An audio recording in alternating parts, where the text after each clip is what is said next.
আন্দোলন 2 দিন আগেই আনসার করে ক্লিয়ার করলাম, এখন আবার বউ ব্যবসায়ীরা আন্দোলন করতেছে। আর এই বউ ব্যবসায়ীদের অযৌক্তিক আন্দোলনের জন্যই আজকে আমাদের এই 4 সদস্যের তদন্ত কমিটি। যেভাবেই হোক এই বউ ব্যবসায়ী আন্দোলন ঠেকাইয়া এই দেশ থেকে বউ ব্যবসা বন্ধ করতে হইব। কিন্তু ওরা বউ ব্যবসায়ী হলে ওরা এই দেশের জনগণ, ওদের দাবি তো আমরা ফালা দিতে পারি না। তাই বলে এই ধরনের অযৌক্তিক দাবিও তো আমরা মানতে পারি না। কাপড় ব্লগার ফলে কি এই দেশ কোনোভাবে উপকৃত হইতাছে? স্যার আপনি কি কোন? কাপড় ব্লগ অতটা খারাপও না, আমি তো প্রতি রাইতেই দেখি কি সুন্দর সুন্দর কন্টেন্ট। তুই তো কাপড় ব্লগার সুন্দর সুন্দর কন্টেন্ট দেখতে ঢুকোস না, তুই দেখতে ঢুকোস আগো সুন্দরী বউ। কিন্তু স্যার আপনার কাছে একটা পরামর্শ থাকবো, আপনি মাঝে মাঝে দেখেন, খুব মজা পাইবেন। আরে আগে দেখতাম আমি, কিন্তু এখন দেখি না, কারণ কাপড় ব্লগ দেখলে নিজের কন্ট্রোল করতে পারি না। আর এইটা তুমি কি বলো? সামান্য কাপড় ব্লগ দেখে নিজের কন্ট্রোল করতে পারো না? এটা তো দুর্বল পুরুষের পরিচয়। আমাকে দেখাও এই সামান্য কাপড় ব্লগ দেখে আমার ভিতরে কোনো ফিলিংসই কাজ করবে না।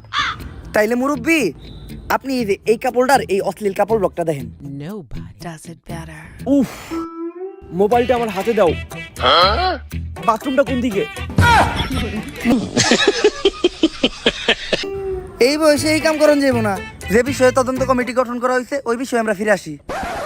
ও আমি তো একটা কথা কইতে ভুলে গেছিলাম, কিছুদিন আগে আমি কাপড় ব্লগারদের ডিএনএ টেস্ট করছিলাম, আর টেস্ট করার পর জানতে পারলাম ওরা তো এই গ্রহের প্রাণী না। কারণ এই গ্রহের প্রত্যেকটা প্রাণীর মধ্যে লজ্জা, শরম, মান সম্মান বোধ আছে, যেটা কাপড় ব্লগারের মধ্যে বিন্দু পরিমাণও নাই। আর এটা নিয়ে আর একটু গবেষণা করার পর জানতে পারলাম ওরা যে গ্রহ থেকে আসছে ওই গ্রহের নাম লজ্জা ছাড়া। আর ওই গ্রহের মানুষের কোনো মেরুদণ্ড থাকে না, যার জন্য ওরা কোনো কাজকর্ম করে খাইতে পারে না, তাই ওরা বউ ব্যবসা করে খায়। ওদের মেরুদণ্ড নাই তাই ওরা বউ ব্যবসা করে খায়।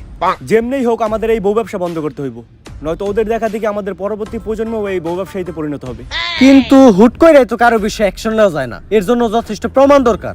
সমস্যা নাই, প্রমাণ জোগাড় করার কাজে আমাদের দালাল টিভির ক্রাইম রিপোর্টার কাকা নিয়োজিত থাকবো। আর যে কোনো প্রয়োজনে আমরা সিআইডিরও ব্যবহার করব। দর্শক, কাপড় ব্লগাররা মানুষের কোন উপকারে আসে কিনা আজকে এইটাই তাদের প্রতিবেশীদের কাছ থেকে জানবো। প্রথমে আপনি বলেন, আপনি যে একজন ফেমাস কাপড় ব্লগারদের প্রতিবেশী, এতে আপনার অনুভূতি কি? আমার তো মনে হয় আমি ডাস্টবিনে থাকি। আপনার এইটা মনে হয় কেন? কাপড় ব্লগার মানেই তো আবর্জনা, আর আবর্জনা তো ডাস্টবিনেই থাকে। আর এই আবর্জনার পাশে আমরা থাকি দেখা আমাকে মনে হয় যে আমরা ডাস্টবিনে থাকি। তাই কাপড় ব্লগারদের দ্বারা আপনাদের কি কখনো কোনো উপকার হয়েছে? হয়েছে তো, আমার জীবনে সবচেয়ে বড় উপকারটাই এই কাপল ব্লগার দ্বারা হয়েছে। কিভাবে আপু? এই যে আমাকে একমাত্র সন্তান জন্মের পর থেকে বোবা ছিল, ডাক্তার কইছে ও কোনোদিন কথা বলতে পারবো না। তারপর ও হঠাৎ করে একদিন রাস্তায় কাপল ব্লগার দেখলো, তারপর সবার মতো ও কাপল ব্লগার গালি দিয়ে ফেলাইলো। ওই দিনই প্রথম আমরা ওর মুখ থেকে কোনো কথা শুনলাম, তারপর থেকে ও রেগুলার কাপল ব্লগার গালি দেয়। তো আপু, আপনাদের সন্তান প্রথম কাপড় ব্লগারদের দেখে মুখ দিয়ে কোনো একটা বলেছিল, এইটা যদি একটু বলতেন। নাটকের পোলা। এই চল আমরা আবার কাপড় ব্লগার কাছে ফিরে যাই। আচ্ছা বাতিজা, একটা বিষয় মানুষের মুখে খুব শোনা যায়, তোমাদের মতো কাপড় ব্লগাররা যারাই আছো বউ দিয়ে ব্যবসা করে খাও, তোমরা নাকি তোমাদের বউয়ের কথায় উঠো বসো, এই বিষয়টা কতখানি সত্য? এইটা একটা গুজব। আর আপনি তো জানেনই বাংলাদেশ গুজব দিয়ে ভরা। বউ দিয়া ব্যবসা করে খাইতে খেয়ে কি বউয়ের কথায় উঠতে হইতে হইব নাকি? আর যারা বউয়ের কথায় উঠে আর বহে তারা কি পুরুষ নাকি? যারা বউ দিয়ে ব্যবসা করে খায় তারাও তো পুরুষ না। অন্য কাপল ব্লগার কথা তো জানি না, কিন্তু আমার বিষয়টা আলাদা। আমার কথায় আমার বউ উঠে আর বহে, একটু এদিক থেকে ওদিক করলে ফেরত করে তালাক দিয়ে দিব। যাক কাকা, আপনি একটু বাইরে দিয়ে বহেন, আমি আর আমার ওয়াইফ রেডি হয়ে যাইতাছি।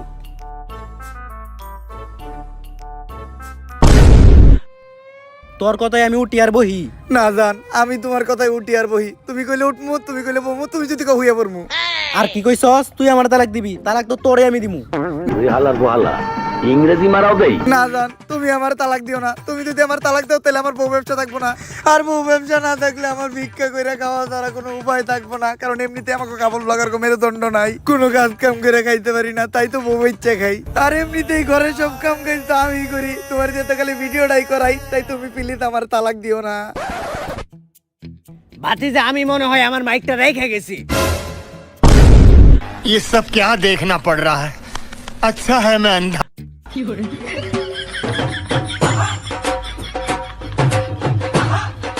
থাইক ভাতিজা, তুমি নিয়ে আইও। কাকা ভিতরে আসেন। কাকা, এটা হইলো আমার নতুন সেলুনের ব্যবসা, আর এই সেলুনের নাম হইলো ভাইরাল লিঙ্ক হেয়ার কাট।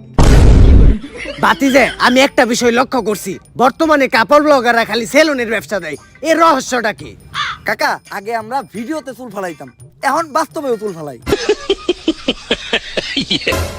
আর কাকা আগে যখন ভিডিওতে চুল ফালাইতাম তখন সবাই যে কমেন্টে গালাগালি করতো, কমেন্ট করতো চুলের ভিডিও বানাও তোমরা। ওইখান থেকেই আমি আইডিয়াটা নিলাম, আর আইডিয়াটা নিয়ে এই সেলুনটা দিলাম। এখন সবার চুল ফালাই, মানুষের উপকার হয় আর আমাকেও ইনকাম হয়।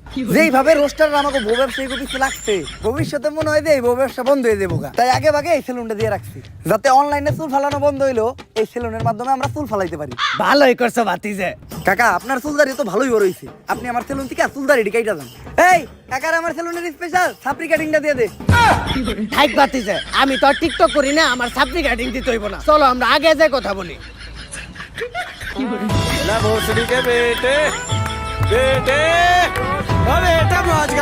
সো গাইস ভিডিওটা কেমন ছিল? যদি এই ভিডিওটা আপনাদের ভালো লাগে ফটোফট লাইক কমেন্ট শেয়ার আর এই চ্যানেলটা একটা সাবস্ক্রাইব করে দেন। আর এই ভিডিওর কোন পার্টটা আপনাদের সবচেয়ে বেশি ভালো লাগছে ওটা কমেন্টে জানান, আর ওই পার্টটা আপনাদের ফ্রেন্ডদের সাথে শেয়ার করেন। আগে আমি জানি এবার আমি অনেক বেশি লিড করে ফেলছি, বাট এবার আমি প্রমিস করতেছি আপনাদের কাছে আমি এইবার থেকে রেগুলার হবে এই চ্যানেলে প্রতি মাসে অন্তত একটা ভিডিও দিবই। আর এই জন্য আমি দিতেছি আপনাদেরকে একটা চ্যানেল, এই ভিডিওতে আপনাদের একদিনে 1 লাখ লাইক আর 1 লাখ কমেন্ট করে দিতে হবে। আমি জানি ইম্পসিবল কিছুই না, আমার অডিয়েন্স ছিল সবই পারবে। তো দেখা হবে আমাদের নেক্সট ভিডিওতে। নেক্সট ভিডিওটা কে কে ডেঞ্জারাস দেশি টিচারের উপরে দেখতে চান ফটাফট কমেন্ট করেন। আজকের মতো এই পর্যন্তই, আল্লাহ হাফেজ।